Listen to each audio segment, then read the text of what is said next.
As people know you and they Googled you and they searched you, can I just hand over to you, Kevin? Yeah, over to you. Absolutely. Thank you, Amar. I appreciate the introduction and your kind invitation to join today. Um, I decided to use my time with you today to talk a bit about sustainability, because as we move into our hopefully post-COVID world, at least in the future, as I sort of think about the challenges I see here at the National Gallery, it's thinking about sustainability financially, environmentally, and in terms of audience. And so that's what I'm going to talk about today. And I have titled my comments, Survival of the Fittest, Museums and Sustainability. So I don't have a PowerPoint. I just have some thoughts that I want to share. So I am going to get started. It is what it is. I hear this phrase repeated several times each day in a variety of circumstances and contexts, from the personal to the professional and the political. It has become the existential acceptance statement of our late pandemic world. Taken at its best, it expresses a healthy acceptance of this volatile and uncertain time. COVID has shown us that we never really did know what challenges and opportunities we would face in a world that seems to keep speeding up. Maybe we are finally coming to accept that. But taken at its worst, it is what it is, sounds like we have given up. When I hear it, I cringe each time at the sort of utter nihilism of the statement. I see a resigned Sisyphus pushing his rock up the hill without joy or the optimism that he can effect change to his life course. We are in danger of giving up and need to remain vigilant that we retain a healthy acceptance of volatility, coupled with optimism and a bias for action. Museums are reactionary institutions that are averse to proactive change. In many cases, this slow pace of change has protected museums and ensured their longevity. In fact, the prevailing theory is that only about 0.5% of the US companies extant today will still be around in 100 years. Luckily, museums have a much better track record. But today, with the increasing acceleration of change in the external world around us, the status quo is actually the riskiest place to be. In fact, to survive, we must not be Sisyphus pushing the same hefty rock up the same hill, but the American ice skater Wayne Gretzky, who famously said, "I skate to where the puck is going, not where it has been." Processes of industrialization, demographic change, technological innovation, and human-induced environmental destruction all occurred more rapidly in the last 20 years than ever before. Now, it took 30 years for electricity and 25 years for telephones to reach 10% adoption rate, but less than 5 years for tablet devices to achieve that 10% rate. It took an additional 39 years for telephones to reach 40% penetration, and another 15 years after that before they were widely adopted. Smartphones, on the other hand, accomplished a 40% penetration rate in just 10 years. So it took 64 years for the telephone to reach 40% penetration and just 10 years for smartphones. But it's funny, from where I sit today, even 10 years seems like a really long time for cell phones. So societal transformation is now happening at an exponential rate globally. Most importantly for museums, these changes are leading to modified behavior and expectations in our audiences. I just heard Mariette mention the Rijksmuseum's focus on looking at external companies for influences in their work. They were understanding that audiences have changed and that they should look elsewhere for new behaviors. But I do have to add a caveat today and treat my comments as a public confession, for I am just as guilty as anyone else for perpetuating the outmoded behavior that got us into this messy moment. I do not hold myself out as a shining example of new behavior. Shortly after the storming of the Capitol on January the 6th, I sat down to write my weekly message to the staff. And I just couldn't do it. I was empty. I could not stare down yet another crisis while letting the staff know it was going to be okay. As soon as I came into the gallery and saw our team working on a colorful contemporary art installation in the East Building, I recentered on our mission, and I found my optimism again and the words to express it. But I vowed not to forget the burden of a year of multiple crises that coalesced into one big weight that presses down on all of us. We will feel the after effects for years to come. The last 18 months have been extremely difficult for museums globally. Long periods of closure, reduced income, staff strain, and environmental challenges have created immense strain. We've tended to treat the pandemic, the economic crisis, and the protests around systemic racism as separate incidents. 1 year in, I have learned that these crises are all linked. The pandemic, economic inequality, continued racial terror, and civil unrest are related and all result from the cumulative strain of environmental and public health crises, coupled with economic inequality and the urgent need for social justice. And tragically, in America, the effect of these compounded crises has impacted women and communities of Black, Indigenous, and people of color more than others. In decisions about matters small and great, leaders must come from a place of empathy, internalizing what they hear through intentional listening and considering how the stresses of these times affect people differently. In my time with you today, I'm going to address briefly the 3 primary strains that I think are producing a current and ongoing time of relentless stress on museums. First being unsustainable growth coupled with undercapitalization. Also an existential environmental crisis. And lastly, our reluctance to make meaningful changes to embrace ever-evolving demographics. The 20th century was the century of the growth of museums in America. With Europe as a model, every great American city had to have an orchestra, a zoo, a library, and an art museum.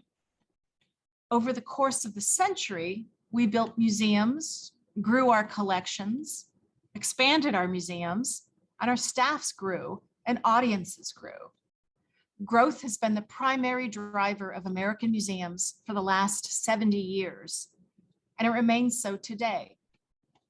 The extraordinary generosity and commitment of American philanthropists and the vision of the great leaders who preceded us means that America is filled with significant art museums, housing expansive collections in grand buildings, and making a difference in their communities. Art museums cannot, however, continue to expand at the same level of growth because we are undercapitalized. Most of us have filled our available grounds with buildings, likely in need of deferred maintenance.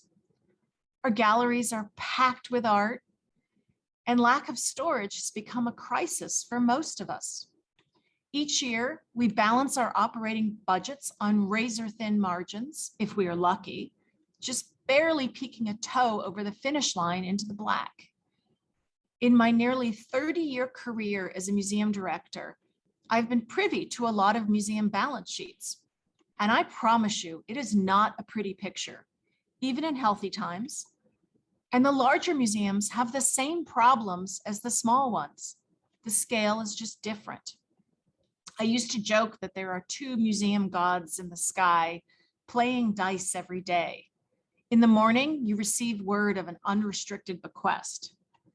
And in the afternoon, the boilers fail. Even though most of us can barely achieve a balanced budget, galleries and storage are overflowing. Staff members are stretched too thin and paid too little, and yet we still talk only about growth. More buildings, new acquisitions, expanded storage, and more staff to handle it all. Our metrics of success are focused on growth, not the impact that we make in serving our missions. Museum directors perpetuate the problem, and trustees continue to hold us accountable to the standard of more.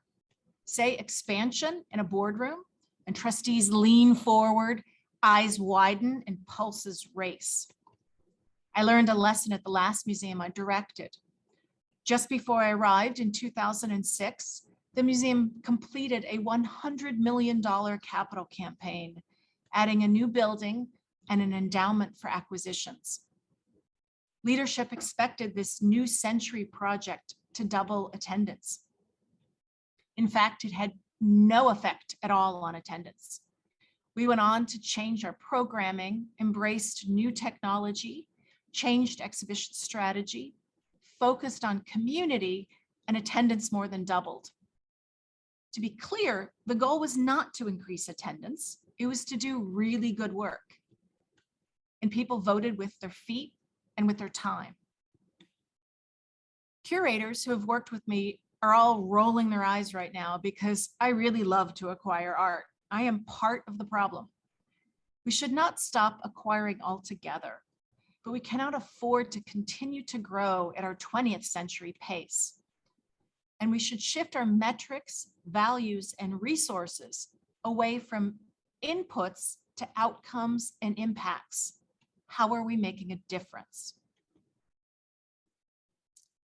Now, many of the root causes of climate change, including loss of natural habitats and expanding disease vectors, also increase the risks of pandemics. Museums are certainly participating in the gradual destruction of the environment. Most of us have aged buildings, have I mentioned deferred maintenance, that were never built for sustainability and consume vast quantities of energy with astonishing inefficiency. Our staff travels nonstop, and art is moved by truck and airplane every day all over the globe. Exhibitions are constructed and demolished every 3 months, with our collections traveling constantly. The global pandemic was my wake-up call, and I'm ashamed that it took COVID-19 for me to realize my own personal and professional responsibility. My architect husband is a specialist in sustainable design, and I promise you he can ruin any dinner party with horrific data and predictions for environmental catastrophe. Perhaps in response, I built a very comfortable wall around myself, constructed with not in my lifetime thinking. The last few years of wildfires, epic storms, global warming, rising seas, human migration, and a global pandemic have changed my thinking, and I realize that we are seeing the real effects of climate crisis impact museum operations. I've come to understand that as the leader of the National Gallery of Art, reducing our carbon footprint and embedding sustainable thinking in everything we do is our responsibility, and certainly my responsibility. Art museums are so good at considering the lives of people who came before us. Who doesn't want to talk about life in the 17th century? But we don't want to think about the generations of people who will come after us. Empathy scholar Roman Krishnarik wrote that, quote, "We have colonized the future. In wealthy countries, especially, we treat it like a distant outpost where we can freely dump ecological damage and technological risk as if there was nobody there." The last few years have shown me that we are indeed living through a disaster in slow motion, and the impact, financial and otherwise, on museums will only increase and at an exponential rate. We at the gallery are ready to put our pandemic disaster plan and lessons learned analysis on the shelf, but it will remain refreshed and within easy reach as climate change impact is with museums to stay, and it will continue to strain operations into the future. Now, the final topic I want to raise is changing American demographics. Between 1910 and 1950, which was sort of the golden age for the founding of our museums, America was roughly 90% white. In 1990, when I entered the field, America was 80% white.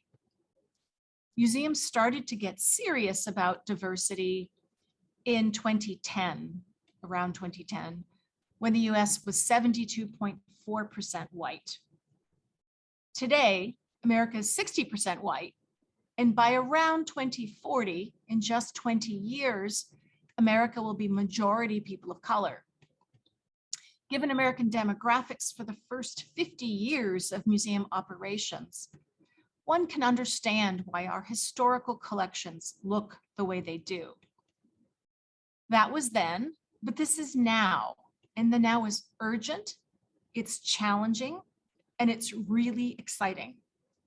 As America changes, so too must its museums. We cannot simply make statements of solidarity and talk about our commitment to diversity. Museums must be different.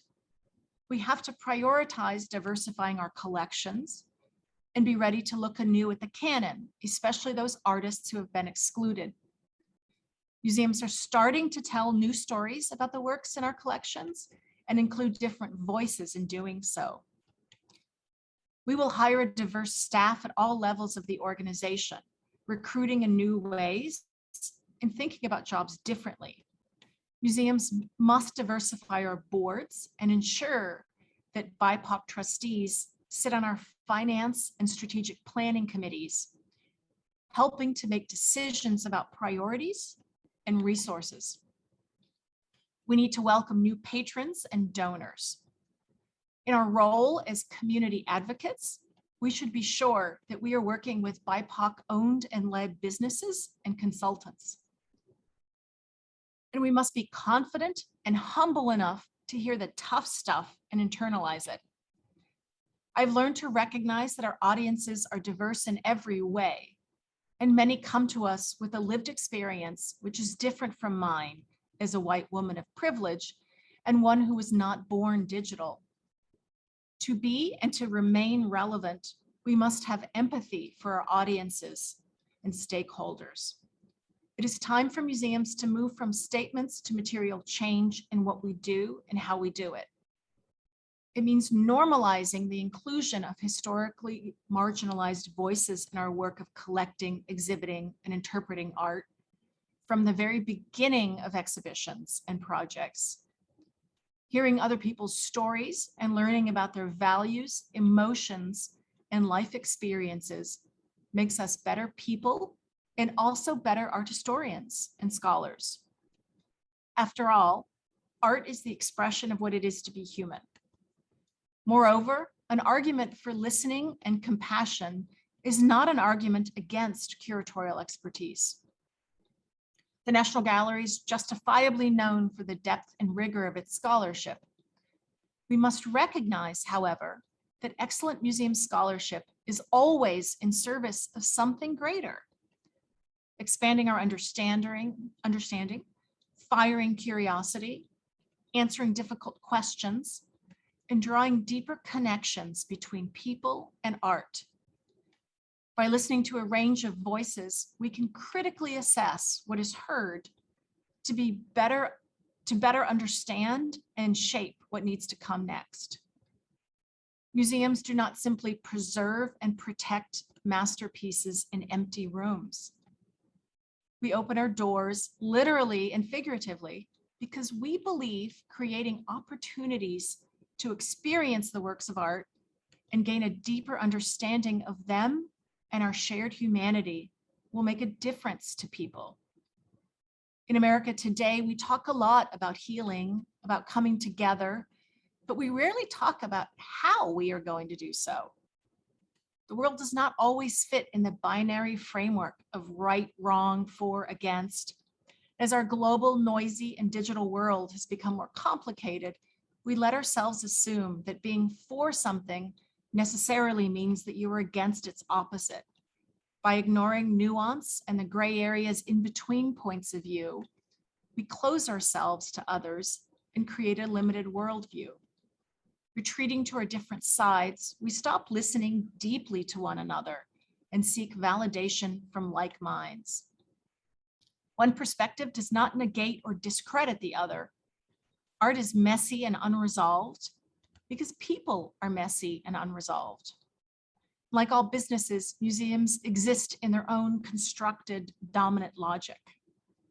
This phrase from the business world refers to the historical basis for the ideas about operating models and growth held by any company or industry. Dominant logic provides a sort of mental map of assumptions and outlines necessary structures, norms, and strategies for success. In the business world, holding a static dominant logic, guarding it too closely and for too long can result in business irrelevance or a competitor coming in with a disruption that will ultimately harness or destroy your business. Think Kodak, Blockbuster, Sears. Of course, nobody in their right mind wants to hijack our business model. So what is the possible future danger to us? Irrelevance, declining audience, staff unrest, community protests, financial disaster, museums literally underwater because of a climate disaster, and museums selling parts of the collection to fund operating costs. Marshall Goldsmith wrote an excellent leadership book titled, "What Got You Here Won't Get You There." He argues that a certain set of skills often leads people to leadership positions. But once people become leaders, they actually need different skills to be effective leaders. It is also a lesson for the field. Our 20th century museum model brought us extraordinary growth and success. It got us here. But to go to the next level of success, to get there, we need to think differently. Leaving the museum in a better place than we found it does not only mean acquiring masterpieces and building new wings. It means ensuring that we leave institutions that are sustainable financially, with robust appeal to future audiences, and resilient, responsible environmental stewards. The good news is that we oversee our future. In doing so with courage, empathy, creativity, and curiosity will get us there. It doesn't have to be what it is, but what we want it to be. Thank you. Thanks, Kaywin. That's brilliant. That's wonderful. And the way you finished off with such a wonderful, optimistic note, and yet throughout you underline the triangulation of the pandemic, the climate crisis, and Black Lives Matter.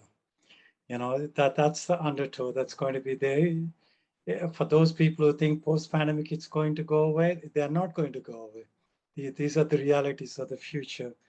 So the way you wove what you said is just what we needed, what people need to hear again and again. And coming from the director of one of the, major cultural institutions, not only in Washington, D.C., but in the world, it means a lot of us. It sends a lot of messages to all of us. So appreciate, Kevin, what you said, and also stirred up people to think. So I'm hoping that there are going to be lots of questions. Hi, we have one question from Marianne. She said her internet's a little unstable, so I might go ahead and read it just in case she's not able to do that. It says, how do we allow more access to museums, especially the Indigenous audience and curators? And what about the Asian experience in museums, as clearly the colonial history of the Asian region is different from that of the West? Sorry, Marianne, if I didn't articulate that quite with the way that you wanted. Yeah, thank you. That's a great question, and full of lots of important nuance and answers. And, I think a lot about the phrase that I know of another museum that uses, where they say, nothing about us without us. And I think reflects the importance of really diversifying our staff at all levels, and meaning that from whether it's new interpretation, installations, exhibitions, any work that we do, that we have people around the table with different types of expertise. I mean, at least in my field here in art museums, traditionally it's only been art historians who sort of are at the table in developing a lot of the work and projects that we do. And again, I absolutely applaud and emphasize the importance of having the subject experts in art history or history, whatever the subject of the museum.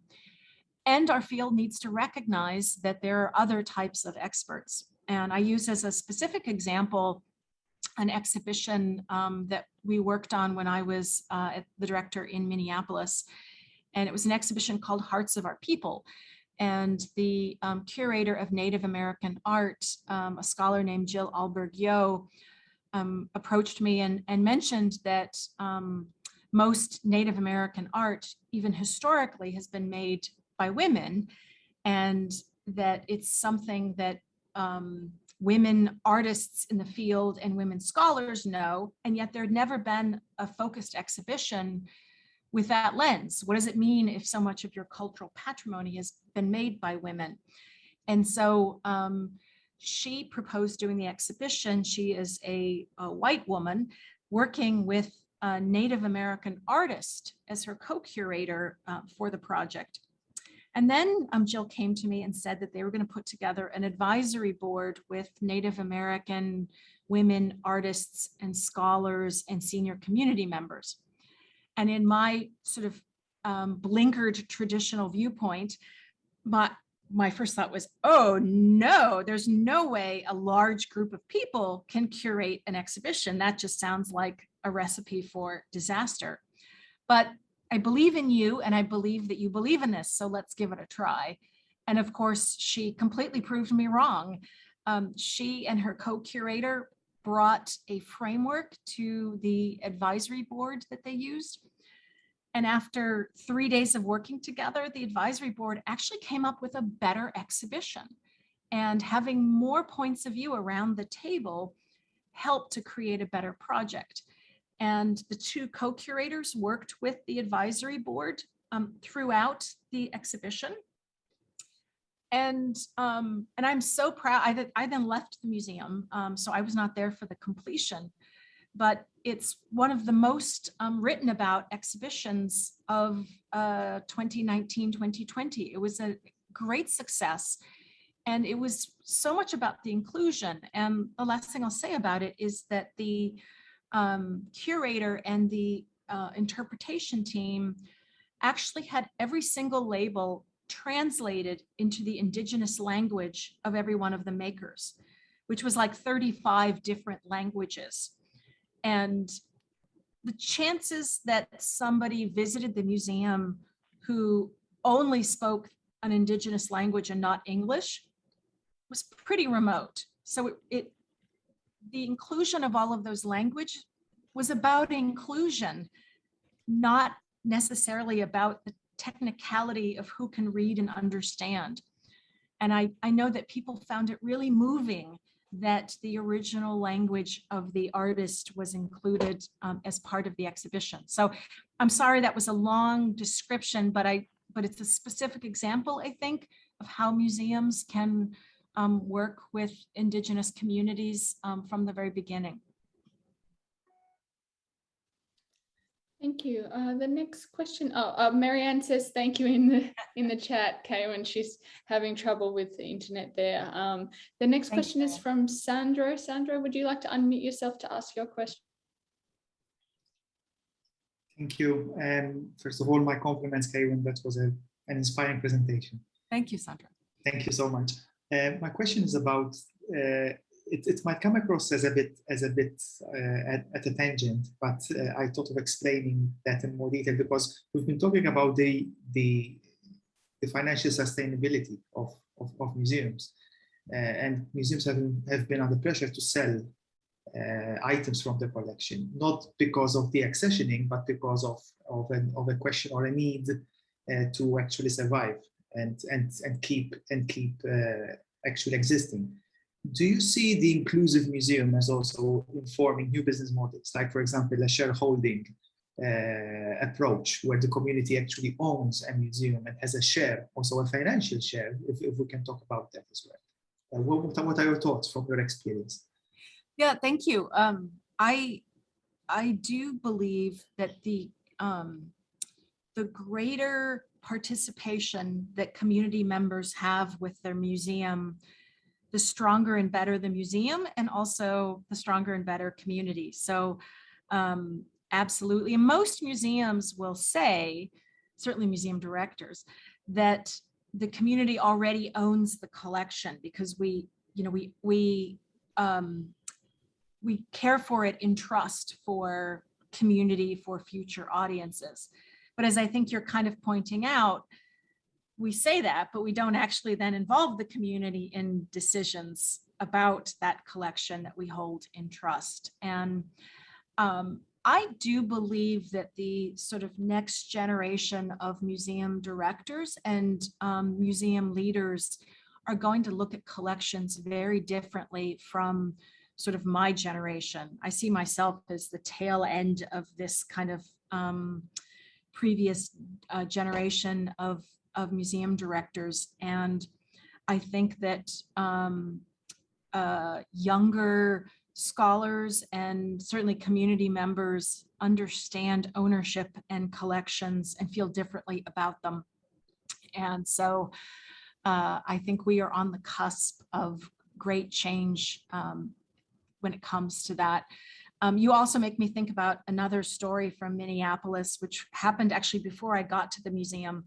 But the museum there owned two paintings by the French painter William Adolphe Bouguereau, and an artist that I find it hard to love his work, but he's very popular with the general public. His work tends to be a bit sort of sentimental. And the museum had one work on view, and the other work they actually was given as a gift, and they accepted it with the idea that they would sell it to raise money to buy works by artists that weren't represented in the collection. So, but then when it was announced they were going to sell this painting by Bouguereau, the community protested, and literally there are actually protests in front of the museum about the museum's idea to sell the work. Ultimately, the museum did sell the work. But I love it that a community cares that much about their museum that they would go and protest that. It sort of amuses me because if you're going to protest, I'm not sure Bouguereau is the artist to protest, but I think it, we're going to see more of it because of exactly, I think, the direction you're going with your question, that if these works of art or objects are truly owned in trust for the community, what say does the community have in that? And I think it's going to continue. Yeah, before Hannah asks a question, Daniel, could you please check your chat messages, please? Daniel is there because I want him to come on, to speak at the end. Thanks, Kevin. Hannah, over to you. Thank you. Thank you very much for the presentation. It was super inspiring. And in the last 1.5 years, I was also starting to think the same way as you did. So that's why it caught my attention, because I was having this, or I am still having this very radical question that if we follow this thought that museums should reconsider or consider how they can be sustainable and how they can turn, instead of growing, to degrowth, is it not relevant to ask if we still need museums in the 21st century? And how shouldn't we do one step more and ask this question instead of, is it enough to change our way of thinking and operation and whatever? Yeah. And Hannah, do you think that we'll still need museums in the 21st century? I don't have the right answer. It's a good question. And, I think that, of course, museums are deeply flawed. And I'm going to assume that most of you on the screen know that and sort of understand it. It relates to how we were founded, why we were founded, how we've collected but, human beings are also deeply flawed. And so I certainly believe that rather than sort of, just giving up and throwing it out, that we work to change so that we do reach that future that we want.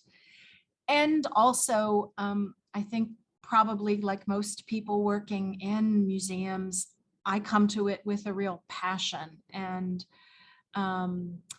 I grew up my father was worked for the United States Coast Guard. We were in the military. We moved all the time.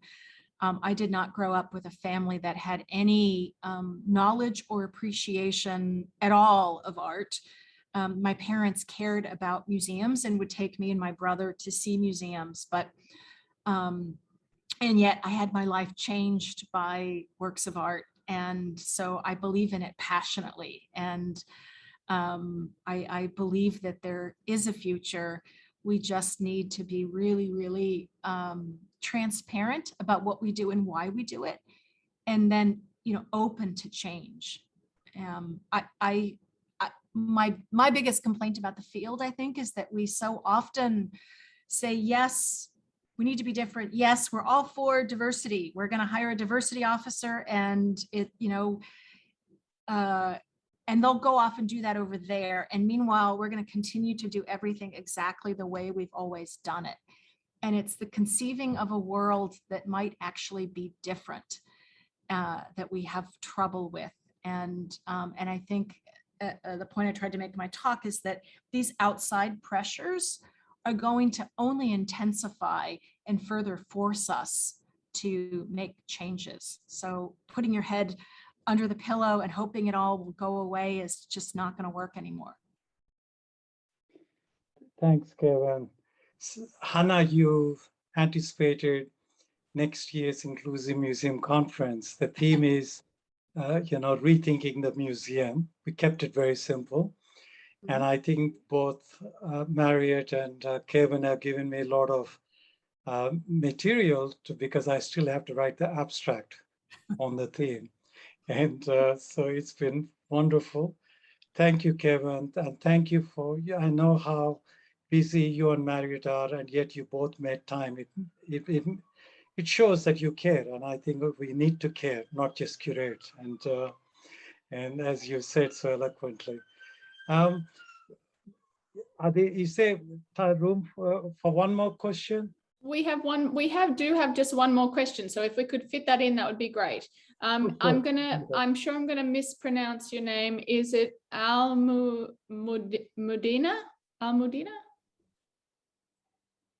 Yeah. Hi. Can you hear me? Yes. Yes. Yeah. So That was a wonderful talk, and thank you very much, Kaywin, for sharing your experience. My question is related to this idea of success and impact, and I totally agree with what you said about what success. Maybe we have to review or rethink what success is in a museum nowadays, and also how we measure that. And that's my question. Like, do you know of any experience, or in your professional experience, do you have any examples about how success is changing or is moving away from this idea of having this amount of this number of visitors towards what is the impact we're having, this idea of success and impact, how we are impacting the communities we're working with? Because in my research, I came across many professionals who are thinking and encountering this problem or this conflict, and I'm kind of really curious about. So, what are the new standards of measuring? What should we be measuring right now, and how can we measure that to prove or to understand what is the scope of the impact and the potential of museums in this direction? Thank you. It's a great question, thank you, and a really tough one, I have to say. I think starting with that point, that the phrase that's always used of measure what matters. And so I think you start with what matters to us as an organization. If we were to look 10 years from now that we had moved the dial, what would that look like? And I think you have to start there and then break that down and sort of figure out how you might measure to get there. Looking at sort of longer term impact is difficult. And I'll again give you a specific example.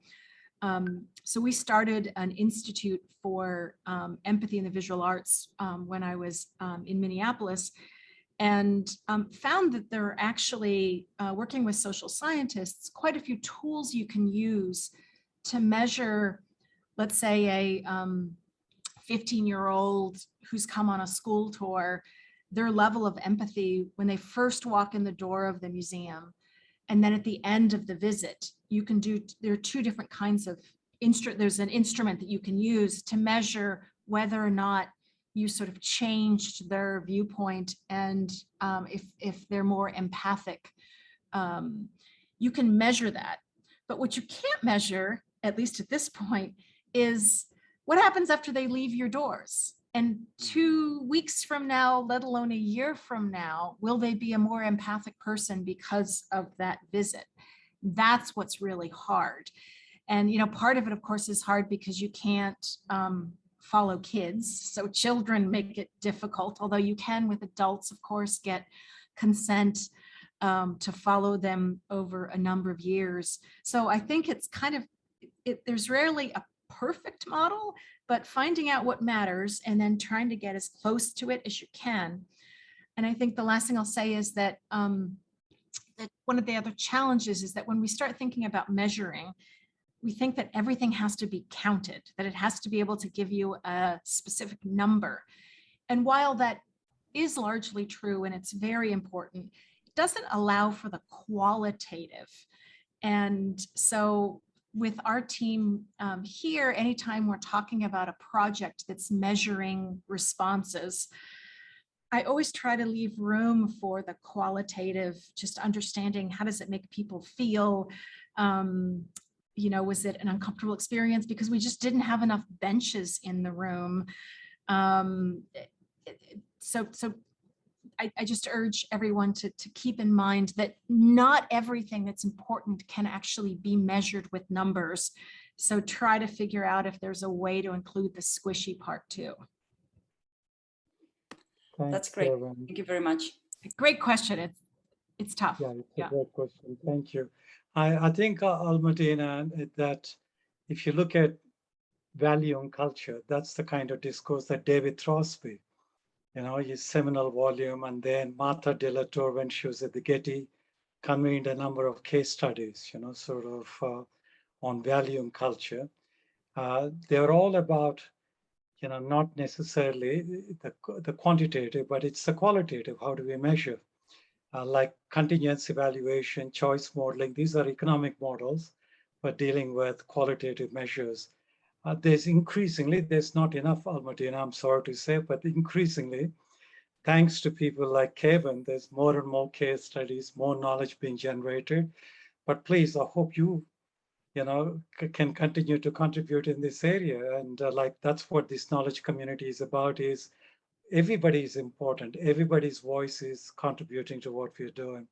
But once again, thanks, Kevin. I really, really appreciate it. Good to see you. Good to see you. And I think that this whole thing about matter, what matters, takes us back to Stephen Weil, sort of his idea of the museum and whole range of conversations. And then Richard Curran as a keynote speaker for a previous Inclusive Museum conference in Los Angeles said, no, we don't matter. We have to, that's up to us how we will matter. And he was quite categorical about it. But I have one, I'm looking at the time, but I think I have one quick question. I was at the opening of the National Museum of the American Indian. I was one of the invited speakers. And then I've seen the changes that have taken place at the Smithsonian. There are more, those 5 national categories, the presidential categories of Native Americans, and so on and so forth, African Americans. We're getting these museums. As somebody who worked in South Africa, what I can't help thinking is, are we building the apartheid of museums on the Smithsonian Mall? And I know you're right at the end of the mall, you're actually offered, you're not under that umbrella, but do you have any thoughts? Because, or maybe the other thing is Fred Wilson, because I saw Mining the Museum before it opened with him and Ivan Nelson. And he feels art interventions are great, but the thing is that they don't follow up. You go and do things. But what you got in these designated museums, like the National Museum for African American History and Culture, a permanent fixture for ongoing discourse. It seems we have to, this is the only way museums are going to change. I mean, like Rick West always says, I mean, he's one of the founders of this network, this Inclusive Museum Network, that he had to center at the Smithsonian a native voice. Until then, it was always, okay, powwows and fluffs and feathers, but he had to center it. Is that the only way to go? Or do you think a future way we can co-curate, like you said, co-create, work together, come together in different ways? Yeah, I absolutely understand your point, and can see that. I'm struck here that the National Gallery was founded to be the nation's collection of European and American art. So we're not the traditional encyclopedic American museum that covers or attempts to cover a large part of the globe. But I found it really interesting when I arrived to really understand that we're the collection of American art for the nation, but we didn't have a single work by a Native American artist in our collection. Think about that. So as I was meeting with donors, I would point that out and say, something I want to do is to add works by Native American artists.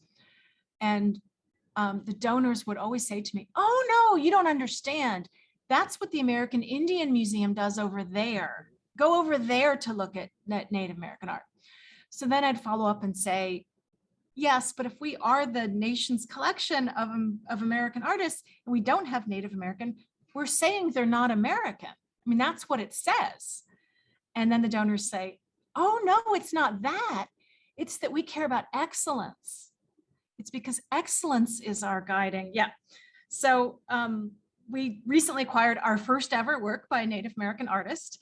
And I'm in the planning stages right now of how we, in an authentic and inclusive way, become an institution that acknowledges Native American art as part of the course of American art without, competing with, duplicating the collection of or the great work of the Native American Museum, but in a way that is authentic and legitimate in our institution.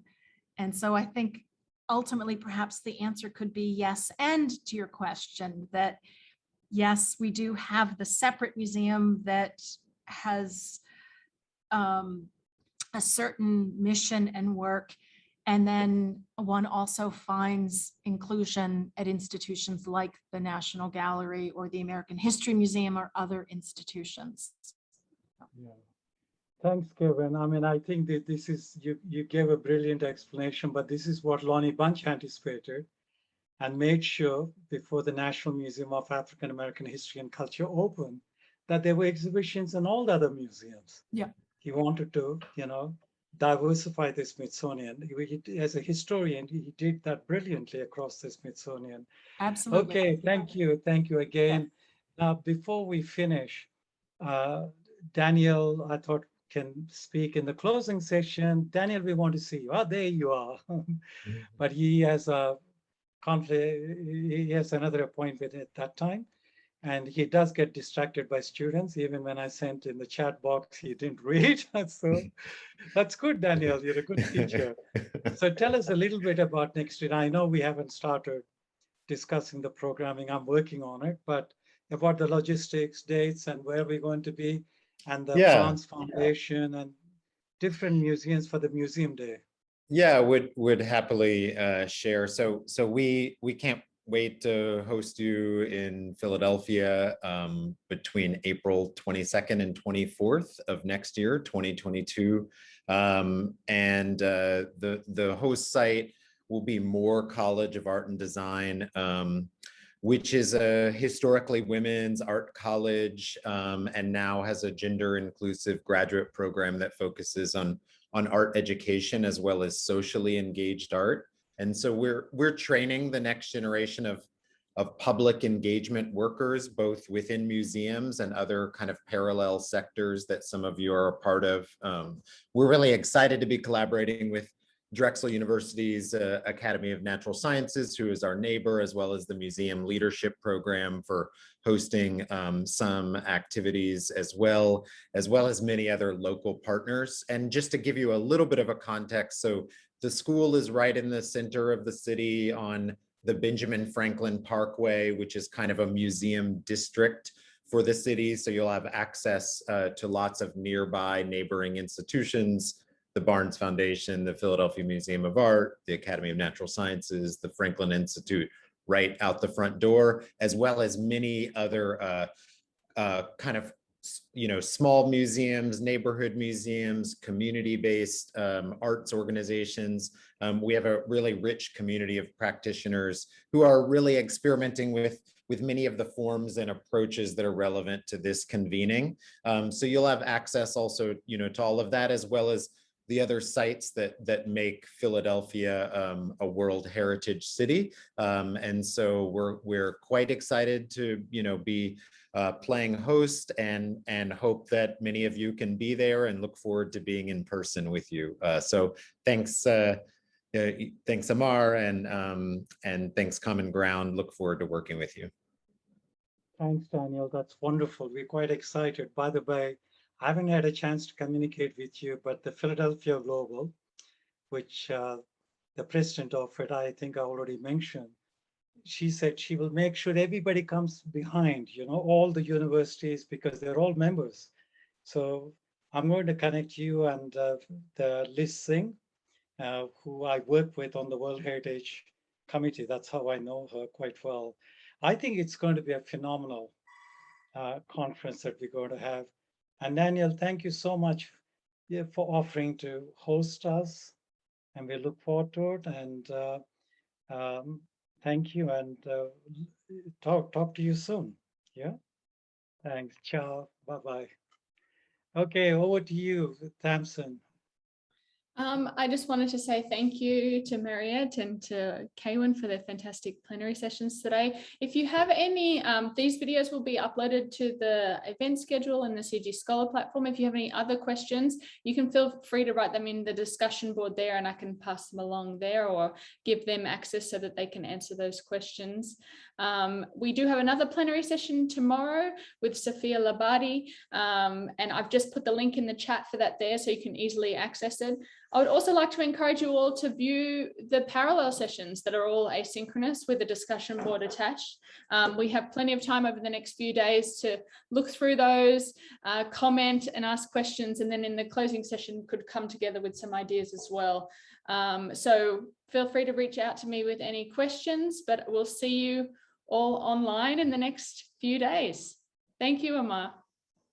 Thank you, Tamsin. Okay, that's all for now. We had a fantastic, 2 plenaries, and look forward to one tomorrow. Bye for now. Bye-bye, everyone.